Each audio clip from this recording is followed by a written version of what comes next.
सब मिलकर कहेंगे आमीन। आमीन।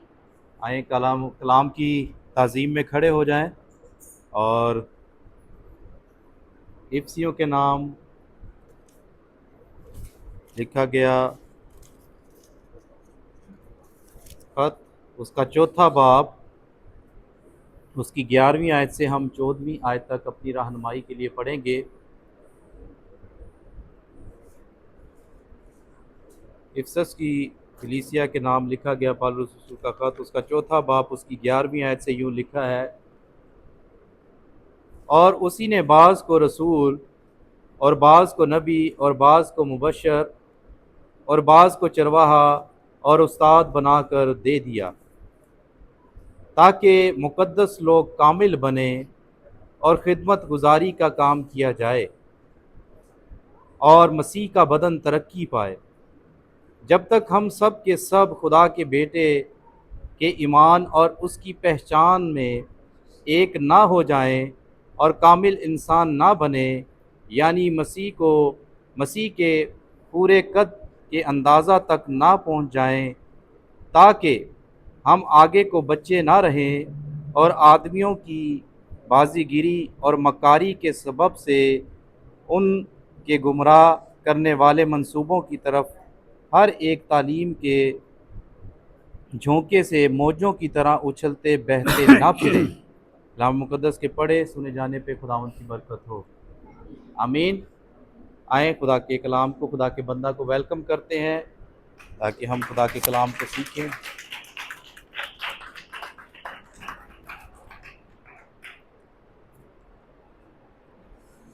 मसीह के अजीम जलाली बाबरकत नाम में आप सबको सलाम। आपको भी सलाम। बैठिए, खुदा उन सबको बरकत दे। हमने गुज़श्ता जुमा को यूहन्ना की इंजील में से चंद बातें सीखी थीं। याद है किसी को? कुछ ज़ाया ना हो, उसी के साथ ये रिलेटेड है। हमने सीखा था कि जब खुदावंद यीशु मसीह ने उस बहुत बड़ी भीड़ को खाना खिलाया तो उसने कहा कि बचे हुए जो टुकड़े हैं उनको जमा करो ताकि कुछ ज़ाया ना हो। ये टुकड़े कौन जमा करेगा? किसका काम है? मेरा जी, मेरा अब हम आगे बढ़ते हैं, क्योंकि जब हम खुदा के कलाम की सच्चाई को देखते हैं, खुदा के कलाम की सच्चाई पर गौर करते हैं, तो हर एक ईमानदार की ये जिम्मेदारी बन जाती है कि वो खुदा के इस काम को सरअंजाम दे। दे। हमने पढ़ा कि और उसी ने बाज को रसूल और बाज को नबी और बाज को मुबशर और बाज को चरवाहा और उस्ताद बनाकर दे दिया। बनाकर दे दिया किसने? यीशु मसीह, खुदावंद यीशु मसीह ने। और यहां पर नीचे जब हम आते हैं ना 14वीं आयत में, ताकि हम आगे को बच्चे ना रहें, इसलिए दिया गया कि जो नबी, रसूल, मुबशर, चरवाहे, उस्ताद हैं वो सही तालीम दें और खुदावंद यीशु मसीह के बदन की तरक्की करे। मुक़द्दस लोग कामिल हों, कामलियत की तरफ बढ़ें, क्योंकि वो तेरे गलत तालीम के बायस भटक जाते हैं और भटक गए हैं। गलत तालीम, बिदती तालीम की तरफ माइल हो जाते हैं और ये लोग या तो दुनियावी कशिश, दुनियावी दौलत के लालच में सही तालीम की पैरवी को छोड़कर गलत तालीम की तरफ रागिब हो जाते हैं, क्योंकि दुनिया की जो कशिश है, दौलत की जो कशिश है, जो दुनिया की चीजों की कशिश है, वो अपनी तरफ माइल कर लेती है। और बहुत सारे लोग, ऐसे लोग जो महज दुनियावी लालच की तालीम के साथ लोगों को अपनी तरफ माइल कर लेते। कुछ ऐसे हैं जिनकी गैर निजात याफ्ता बेईमानों के साथ शादियां हो गई, वो इस तालीम से हट गए। मेरे सीजो, खुदावन यीशु मसीह ने 5 ऐसी नेमतें अपनी कलीसिया को दी जिनसे कलीसिया कायम रहते हुए बढ़ती चली जाए और रूहानी तरक्की करती चली जाए, जिसमें हम देखते हैं रसूल कि ये कलीसिया मिलकर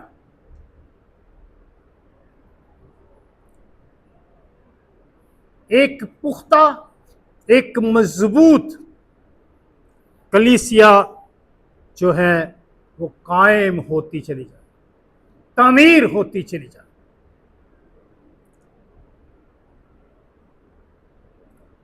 रसूलों को कलीसियाएं कायम करने का इख्तियार दिया गया, रसूल दिए गए कि वो क्या करें, कलीसियाएं कायम करें।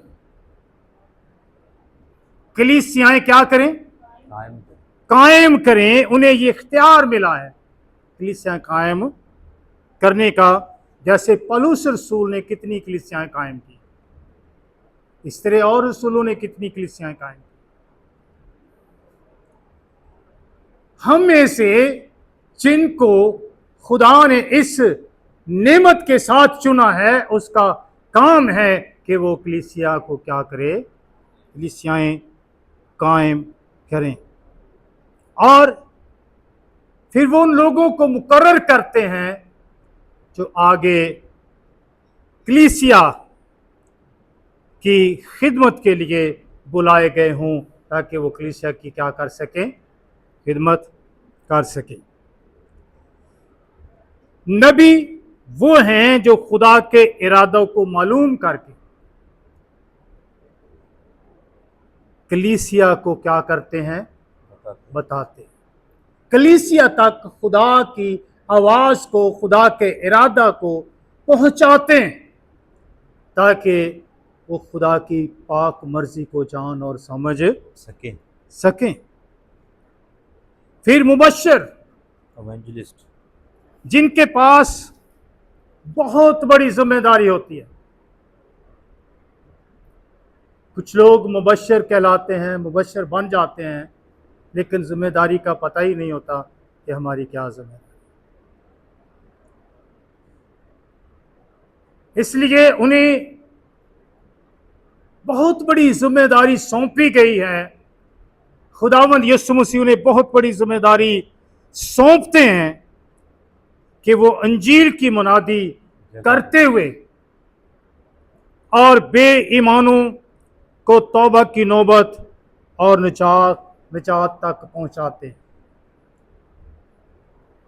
ऐसे लोगों को जो अंजील से वाकिफ नहीं है, जो खुदा की खुशखबरी से वाकिफ नहीं है, जिनके पास निजात का पैगाम नहीं पहुंचा, मुबश्शिर का क्या काम है?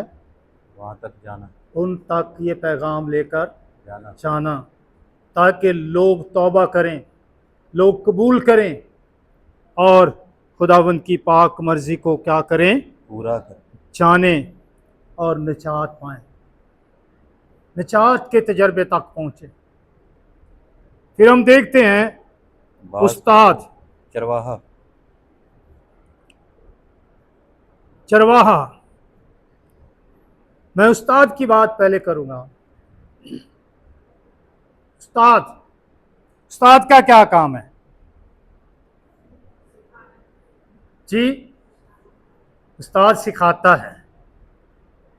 उस्ताद क्या करता है? सिखाता है। सिखाता है, जिसमें दुनियावी उस्ताद भी हैं, रूहानी उस्ताद भी हैं और तरह के उस्ताद भी हैं। बड़े उस्ताद हैं दुनिया में। और कलाम में लिखा है, तुम में बहुत से उस्ताद ना बने, क्योंकि उस्ताद ज़्यादा मार खाएंगे, सज़ा पाएंगे, वो ज़्यादा मार खाएंगे। बहुत सारे उस्ताद ना बने। और आज जिसको भी देखें वो क्या बना हुआ है? आज हाँ जी, उस्ताद बना हुआ है। उस्ताद कहलाना पसंद करते हैं, लेकिन उस्ताद का काम जो है उसका पता ही नहीं है कि वो क्या है। उस्ताद बड़े सब्र के साथ, बड़ी हमदर्दी के साथ, बड़े तहम्मुल के साथ, बड़ी नरमी के साथ खुदा के कलाम को सिखाते हैं। क्या करते हैं? सिखाते हैं। खुदा के कलाम को सिखाते हैं। आज का दौर जो है ना, वो नाम निहाद उस्तादों का ज़्यादा दौर बन गया। 2-4 दिन किसी पास्टर के साथ रहे, दुआ करना आ गया, कलाम पकड़ना आ गया, उसके बाद कलीसिया को भी छोड़ दिया, पास्टर को भी छोड़ दिया, खुद उस्ताद बन बैठे,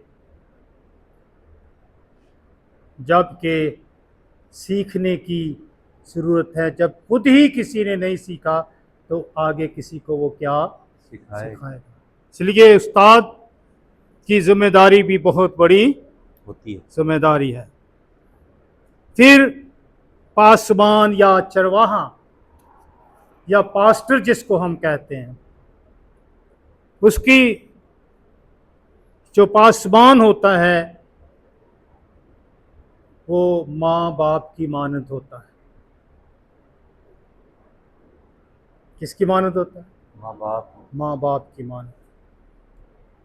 माँ बाप की सी शफकत उसमें हो, माँ बाप का सा प्यार उसमें हो। और चरवाहों की मानद होता है, तो चरवाहों का क्या काम है? अपनी भेड़ों को अच्छी चरागाह पर लेकर जाना, अच्छी ग़िज़ा, अपनी भेड़ों की निगहदाश्त करना, गल्लाबानी करना, उन्हें अच्छी खुराक देना, अच्छा पानी देना, उनकी देखभाल करना, बीमारों को बीमार हो जाएं उनकी शिफा के लिए इंतज़ाम करना, दुआएं करना, ये पासबान का काम है, पास्टर का काम है। पहला कुरिन्थियों 3 बाब उसकी 10 आयत को पढ़ेंगे। मैंने उस तौफीक के मुआफिक, मैंने उस तौफीक के मुआफिक जो खुदा ने मुझे बख्शी, जो खुदा ने मुझे बख्शी, दाना ममार की तरह दाना मामार की तरह क्या किया? न्यू रखी, न्यू रखी। और दूसरा उस पर अमारत डाल उठाता है। दूसरा उस पर इमारत उठाता है। बस हर एक खबरदार रहे हर एक खबरदार रहे कि वो कैसी अमारत कि वो उठाता है। कैसी इमारत उठाता है। Thank you. मैंने कैसे मामार की तरह न्यू रखी? एक दाना मामार की तरह क्या रखी? न्यू रखी। किस तौफीक के मुआफिक? खुदा ने जो जो मुझे बख्शी, तौफीक खुदा ने मुझे दी, वो उस तौफीक के मुताबिक, ये खुदा की दी हुई तौफीक है, खुदा की दी हुई बरकतें हैं, खुदा की दी हुई नेमतें हैं जो कलीसिया की तरक्की और कलीसिया की खुशहाली और सरफराजी के लिए कलीसिया को दी जाती है, ताकि कलीसिया आगे बढ़े, आगे तरक्की करे। ये खुदा की एक क्या है, तरतीब है कि कुछ जाया ना हो, कुछ जाया ना हो। हम अमाल की किताब उसके 11वें बाब की 19 से 26 आयत का जब मुताला करते हैं तो वहां पर हम क्या देखते हैं पढ़े कि अंजील सिर्फ यहूदियों तक महदूद थी, यहूदियों तक ही सुनाई जाती थी। पढ़ लीजिए। बस जो लोग उस मुसीबत से परगंदा हो गए थे, बस जो लोग उस मुसीबत से परगंदा हो गए थे जो स्तिफनस के बायस पड़ी थी, जो स्तिफनस के जब स्तिफनस को संसार किया गया था उसके बाद वो परगंदा हो गए थे और ये मुसीबत उन पर आन पड़ी थी, वो तितर बितर हो गए, इधर उधर चले गए जी। और वो फिरते फिरते फनीके और कुरपोस और अंताकिया में पहुंचे। वो फिरते फिरते कहाँ पहुंचे फनीके जी? फनीके और कुप्रस और अंताकिया में, फिर अंताकिया में पहुंचे। मगर यहूदियों के सिवा और किसी को कलाम, अब यहां पर क्या लिखा है? मगर यहूदियों के सिवा और किसी को कलाम ना सुनाते थे। अब इसके पीछे वजह क्या थी? क्योंकि वो स्तिफनस को, उनके अंदर एक खौफ, एक दहशत छा गई थी, क्योंकि इससे पहले स्तिफनस को उन्होंने संसार होते हुए देखा, मरते हुए देखा, लोगों को उसे संसार करते हुए देखा। वो यहूदियों के सिवा किसी को अंजील नहीं सुनाते थे। लेकिन हम यहां पर देखते हैं अंताकिया के अंदर जो एक गैर इलाका था जी, लेकिन उनमें से चंद कप्रूसी और करीनी थे, लेकिन उनमें से चंद कुरीनी और कुप्रुसी और अंताकिया में आकर यूनानियों को भी खुदावंद यीशु मसीह की खुशखबरी की बातें सुनाने लगे। अंताकिया में आकर उन्होंने क्या किया? यूनानियों को भी, अजनबी लोगों को, गैर कौम के लोगों को उन्होंने आकर क्या करना शुरू किया? यीशु मसीह की खुशखबरी की बातें, यीशु मसीह की खुशखबरी, यीशु मसीह की अंजील की मुनादी उन्होंने क्या किया? उनके दरमियान शुरू की। अब जब उन्होंने यूनानियों को अंजील सुनाई, गैर कौमों को अंजील सुनाई, तो एक कसीर तादाद ईमान ले आई। खुदा नहीं चाहता कि कोई भी जाया हो, किसी भी कौम में से, किसी भी कबीले में से, किसी भी जुबान में से, किसी मुल्क में से, किसी भी मजहब में से कोई, खुदा नहीं चाहता कि कोई भी बर्बाद हो जाए, कोई भी जाया हो जाए। एक कसीर तादाद वहां पर क्या हो गई? ईमान ले आई और अंताकिया में एक बहुत बड़ी कलीसिया कायम हो गई। वहां पर आप जानते हैं सबसे पहले अंताकिया ही में जो शागिर्द थे वो मसीही कहलाए थे। सबसे पहले मसीही अंताकिया में ईमानदार कहलाए, उनको मसीही लक़ब अंताकिया वालों ने दिया। क्यों? उनके दरमियान मनादी कर रहे थे। इसलिए कि जब वो अंताकिया में गए, अंताकिया में उन्होंने यीशु मसीह की मनादी की, अंजील की खुशखबरी उन तक पहुंचाई, तो अंताकिया वालों को उनके अंदर यीशु मसीह नजर आया। वो यीशु मसीह की मानद उन्हें दिखाई देते थे, इसलिए उन्हें क्या कहा? उन्होंने ये मसीही हैं। Hallelujah, hallelujah. और ऐसा हमें दिखाई देना चाहिए कि हम, हमारे अंदर से मसीह नजर आए, मसीह की मानद हम नजर आए, ताकि लोग जाने कि हम कौन हैं। मसीही हैं। मेरे अज़ीज़ों, अब यहाँ पर ये खुदा की एक तरतीब चली आ रही है, क्योंकि खुदा नहीं चाहता कि कोई भी कुछ भी ज़ाया हो। खुदा सबके लिए निजात, सबके लिए खुशखबरी, सबके लिए अब्दी ज़िंदगी और कसरत की ज़िंदगी मुहैया करने की कुदरत रखता है और उनको देना चाहता है। अमाल 13 बाब उसकी 2 से 3 आयत को जब हम पढ़ते हैं तो खुदा की अब मर्जी जो है मालूम करने के लिए ये जिम्मेदारी कलीसिया को सौंप दी गई। ये जिम्मेदारी किसके पास आ गई? कलीसिया। कलीसिया पर। खुदा ने कलीसिया को ये जिम्मेदारी दे दी कि वो इस जिम्मेदारी को क्या करें, उठाएं, और पाकरू भी उसका इजहार कलीसिया पर करने लगा। अब उनके लिए दुआ करने पर, उन पर हाथ रखने और उन्हें किसी दूसरी जगह खिदमत के लिए भेजने की जिम्मेदारी किस पर आयद हो गई? कलीसिया पर। जी पढ़ लीजिए। और जब वो खुदा की इबादत कर रहे और रोजे रख रहे थे तो जब वो खुदा की इबादत कर रहे और रोजे रख रहे थे तो रूह कुद्दस ने कहा, तो रूह कुद्दस ने कहा, मेरे लिए बरनबास और साउल को उस काम के वास्ते मखसूस करो, और साउल को उस काम के वास्ते मखसूस कर दो जिसके वास्ते मैंने उनको बुलाया है। जिसके वास्ते मैंने उनको क्या किया है? बुलाया है। तब उन्होंने रोजा रख कर, हाँ, और दुआ करके और उन पर हाथ रखकर उन्हें रुखसत किया। अब पहले खुदा ने, यीशु मसीह ने मुकर्रर किए, अब ये तरतीब जो है कलीसिया की तरफ आ गई। कलीसिया को ये जिम्मेदारी दी गई और रूह कुद्दस कलीसिया ही के जरिया से इसका इजहार करता है।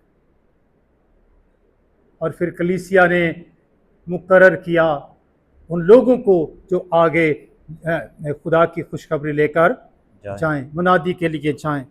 मेरे अज़ीज़ों, अमाल 14, 21 से 28 हम देखते हैं कि खुदा की तरतीब कितनी उम्दगी से आगे की तरफ बढ़ रही है और कितनी उम्दगी से ये तरतीब आगे चली जा रही, और खुदा अपने कलाम और अपने नाम को किस तरह से जलाल दे रहा है।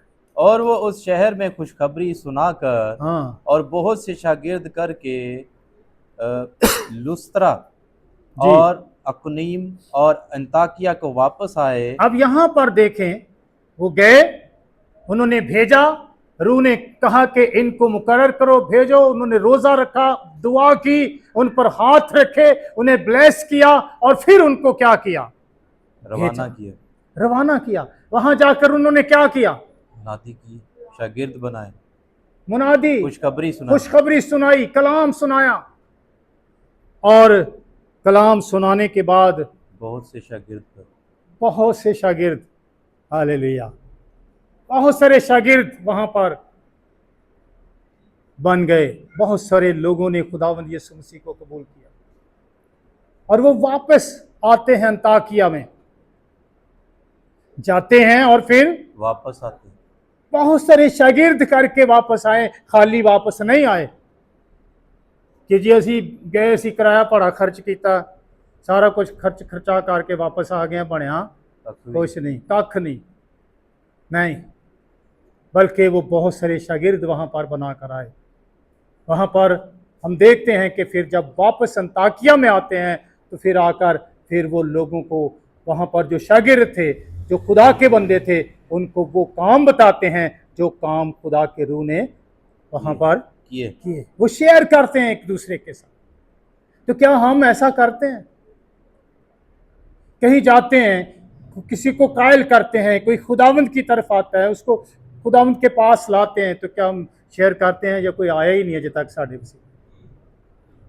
तो फिर अगर ऐसा नहीं हुआ तो सोचने का इम्कान है, क्योंकि वो टुकड़े ज़ाया हो रहे हैं जिन्हें जमा करने के लिए खुदावंद यीशु मसीह ने हमें तरगीब दी है, हुक्म दिया है।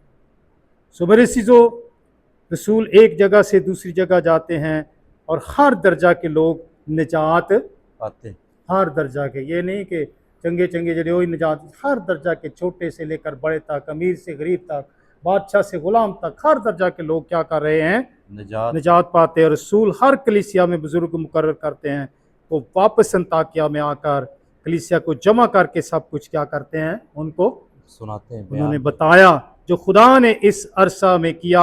हम देखते हैं कि इज़ार सानी, मुकदमात, इज़ार सानी और मुकदमात, सख्तियों के बावजूद, दुखों के बावजूद, मुखालफतों के बावजूद, रुकावटों के बावजूद कलीसिया बढ़ती जा रही थी, कलीसियाएं कायम हो रही थी, शागिर्द बढ़ते जा रहे थे, क्योंकि वो अपनी जिम्मेदारी को अहसन तरीके से और जो जिम्मेदारी उनकी होती थी उसको उसी के मुताबिक निभा रहे थे। इस तरह कलीसिया में बढ़ोतरी आ रही थी, कलीसिया बढ़ती जा रही थी। एक बात याद रखें मेरे अज़ीज़ों, इन सब का इन्हिसार जो था वो अपनी लियाकत, अपने जोर, अपनी अक्ल, अपनी ताकत पर नहीं था, बल्कि किस पर था, खुदा के रूह, खुदा पर, पाक रूह पर, रूह कुद्स पर, जो उनके साथ रहता और उनके साथ काम करता था। रूह कुद्स, जब हम रूह कुद्स पर इन्हिसार करते हैं तो उस वक्त खुदा काम करता है, पाक रूह हमारे साथ होकर काम करता है। मेरे अज़ीज़ों, एक बात याद रखें, जब कभी हम खुदा के मंसूबे पर अमल करने लगते हैं ना, तो इब्लीस को भी बड़ी उलझन होती है, उसको बड़ी आग लगती है, वो बड़ा तड़पता है, ये क्यों हो रहा है, क्या हो रहा है। एक बात याद रखें कि मौजज़ात से उसे कोई फ़र्क नहीं पड़ता। शैतान को मौजज़ात हो रहे हैं, शिफाएं हो रही हैं, उससे कोई फ़र्क नहीं पड़ता। लेकिन जब खुदा का मंसूबा, खुदा के मंसूबे के मुताबिक आप अमल करते हैं, काम करना शुरू करते हैं, तो उसको आग लगती है और फिर वो आपकी मुखालफत के लिए खड़ा हो जाता है। होता है या नहीं होता? होता है। मूसा जब पहाड़ पर गया था और खुदा ने वहाँ पर अपना एक मंसूबा उसको दिया था ना जी। अपने अहकामात उसको दिए, अपना मंसूबा उसको दिया, तो नीचे क्या हो रहा था? नीचे बछड़ा बन गया। हाँ जी, नीचे क्या हो गया था? शैतान ने उल्टा काम करवा दिया, बछड़ा बनवा दिया, इसको पूजें, ये तुम्हारा खुदा है, इसकी तरफ माइल हों, इसकी पूजा करें, इसकी परस्तिश करें, इसकी तमजीद करें। उन्होंने बछड़ा बनाकर उसके चारों तरफ नाचना कूदना और उसकी तमजीद करना शुरू कर दिया। याद रखें, जब आप खुदा के मंसूबे के मुताबिक काम करते हैं तो इब्लीस उस मंसूबे के खिलाफ खड़ा होकर वो अपना काम करना शुरू कर देते हो जाता है, क्योंकि उस वक्त शैतान भड़क उठता है और वो नहीं चाहता कि खुदा का मंसूबा इस ज़मीन पर लोगों के दरमियान पूरा हो। तो खुदा का मंसूबा क्या है? रूह बचे, लोग बचें, निजात पाएं, कलीसिया क्या करे?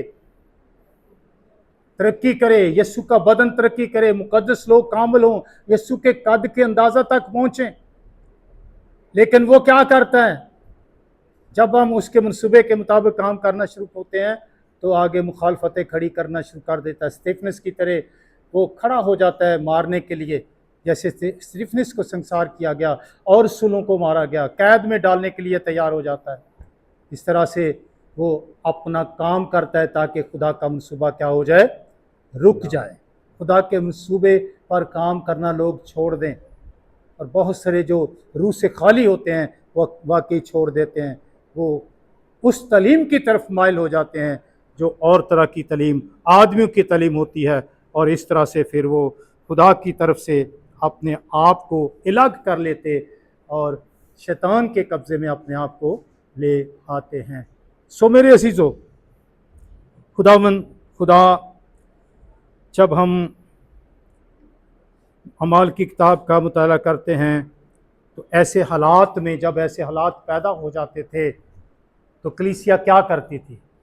दुआ रोज़ा में दुआ में, रोज़े में, खुदा के लोगों के लिए, खुदा के खादमों के लिए, रसूलों के लिए, नबियों के लिए, उस्तादों के लिए, मुबशरों के लिए, पासबानों के लिए, खिदमत करने वालों के लिए क्या करते थे? वो खुदा के आगे घुटने टेक लेती थी। कलीसिया फिर उनके लिए दुआ करती। जब दुआ करती थी तो कैद के दरवाजे भी खुलना शुरू हालेलुया। हो जाते थे। इब्लीस के मंसूबे जो खुदा के मंसूबे के खिलाफ होते वो फेल होना शुरू हो जाते और खुदा का काम आगे बढ़ना और आगे तरक्की करना शुरू हो जाता और कलीसिया में बढ़ोतरी होती, तरक्की होती और कलीसिया आगे बढ़ती और तरक्की करती चली जाती। तो खुदावंद इस कलाम के वसीले हम सबको बरकत दे। आएँ अपने सरों को झुकाएं और इस कलाम की रोशनी में